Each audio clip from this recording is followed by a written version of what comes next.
Okay guys, so I just told you I'd do an update on this once I get the filter all hooked up and tank dividers taken out.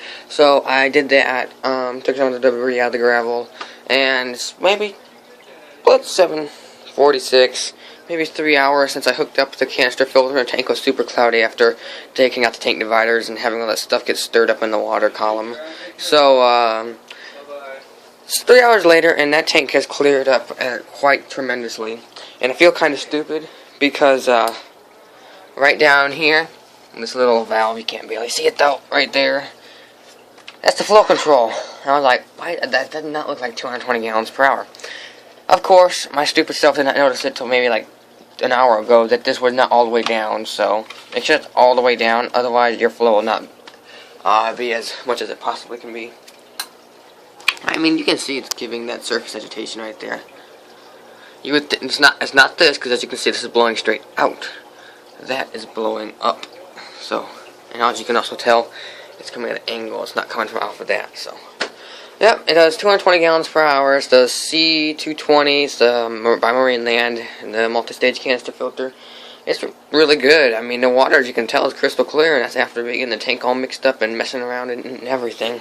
And it's only 3 hours later, so I mean, it was really bad to begin with. It was just, maybe you can only see about that far into the tank about 3 hours ago, and I can obviously see completely through it, because it has those filter floss, well, that filter sponge thing, goes through then, what is it, activated carbons, bags, then bio balls, and ceramic media, then through a fine micron pad, and then back into the tank. So, really good filter, I think. It could easily handle a 55 gallon by itself, I would think. That's lightly to moderately stocked. This tank is lightly stocked, as in there's not that many fish in here, but they have a heavy waste load because of their Oscars. So I mean, that's why I have all the extra filters, and I didn't take those off. I just left them on there. So, yeah, and then down here, and oh yeah, great, you can't even see it. See, let's turn on my bundle of lights that I have laying around here. There's that pond filter I was telling you about my grandpa was going to give me because he couldn't use it on his pond. So it's down here, and you can see, just snip these off to the size of hose you're going to use. You just get a pair of those, whatever, just call them aluminum cutters, the tin cutters or whatever. Just clip this off to the size of hose you're going to use on it. I would use the, I believe that's 3/4 inch hosing with the ID. The OD doesn't matter, but the ID is like 3/4, I believe. Because the OD of this is 3/4, I believe. So yeah, this is the canister filter. There's a UV sterilizer in it. Bio balls, humongous bio balls. Here, I'll show you, I guess. Let's see. Can I get this off with one hand? This is a pressurized pond filter, so I mean, it's the easiest thing to maneuver with one hand. Oh, there you go. This is the last stage right here. This really fine particle one. I mean, look, it lacks it out. This is the, what is that, third stage? No, that's fourth stage. Second stage is these bio balls down here. As you can see, there's a ton of them. And yeah, there's, let's see, 2, 4, 6, 8, 10, 12, 14, 16, 18 bio balls.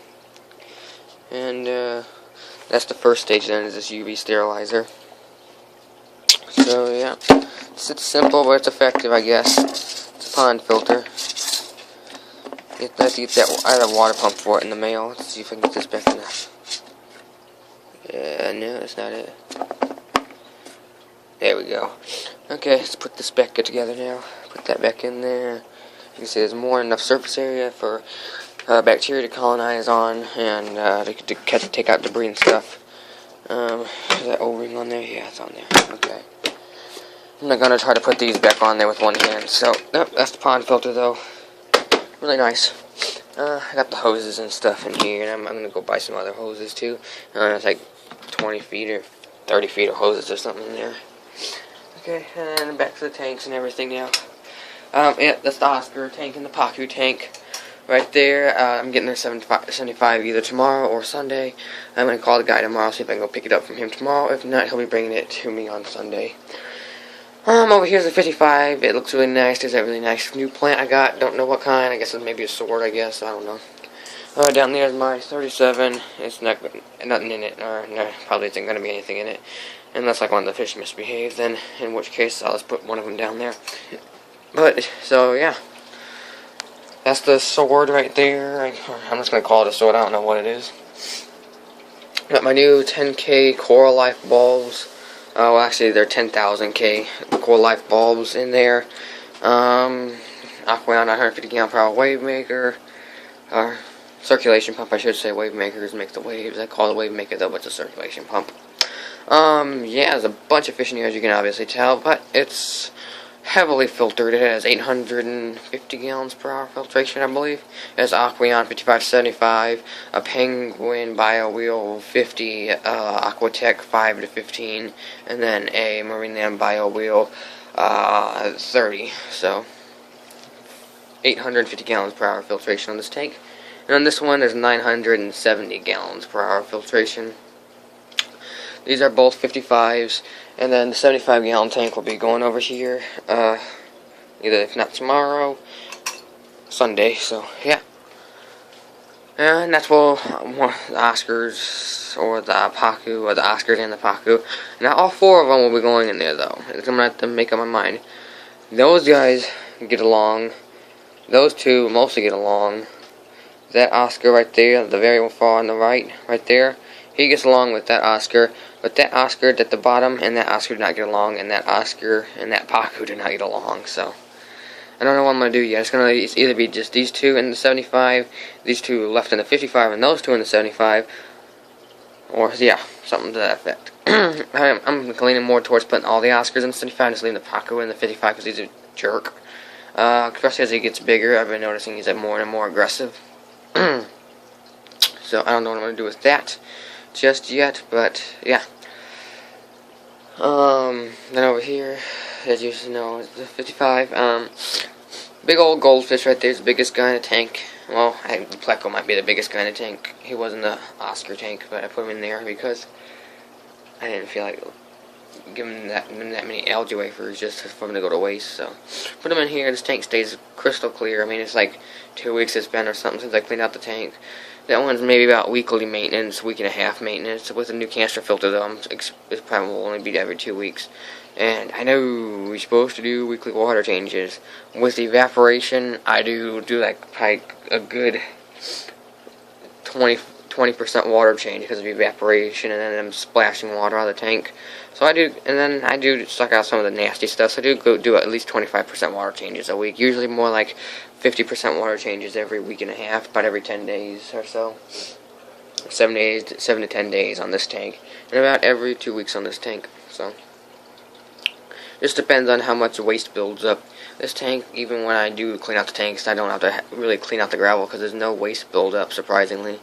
With all the flow, it either gets sucked up by the filters or the fish will eat the leftover food and stuff, so. Well, actually, there's never leftover food.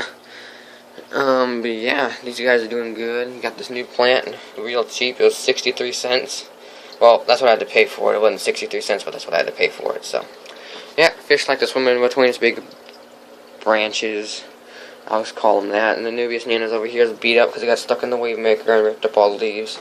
But it's starting to bounce back. It's starting to grow. As you can see, there's that little crook in that right there. That's the new growth, new height.